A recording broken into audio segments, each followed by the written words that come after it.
શ્રીલંકામાં ભારતની પાકિસ્તાન સામે જીત, સુરતમાં જશ્નનો માહોલ, ક્રિકેટ રસિકોનું રસ્તામાં ઘોડાપુર, વંદે માતરમ અને ઇન્ડિયાના નારા લાગ્યા.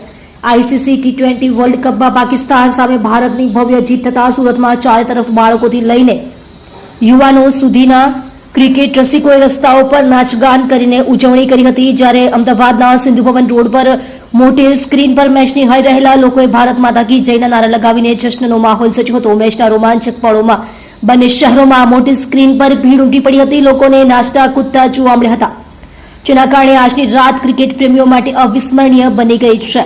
ભાગળમાં જશ્નનો માહોલ.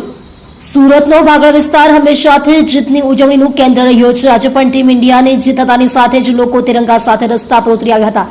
ઢોલ નગારાના તાલે લોકો ઝૂમી ઉઠ્યા હતા અને એકબીજાને જીતની વધામણી આપી હતી. લોકોનું કહેવું હતું કે આજે મહાદેવના આશીર્વાદથી ભારતે પાકિસ્તાનને પછાડ્યું છે. આનાથી મોટો ઉત્સવ બીજો કયો હોઈ શકે. ચુસ્ત પોલીસ બંદોબસ્ત, મોટી સંખ્યામાં માનવ મહેરામણ એકઠો થતા ટ્રાફિક જામ અને કોઈ અનિચ્છનીય ઘટના ન બને તે માટે પોલીસ સતર્ક જોવા મળી હતી. ભાગળ અને આસપાસ સંવેદનશીલ વિસ્તારોમાં ચુસ્ત પોલીસ બંદોબસ્ત તૈનાત કરી દેવામાં આવ્યો હતો.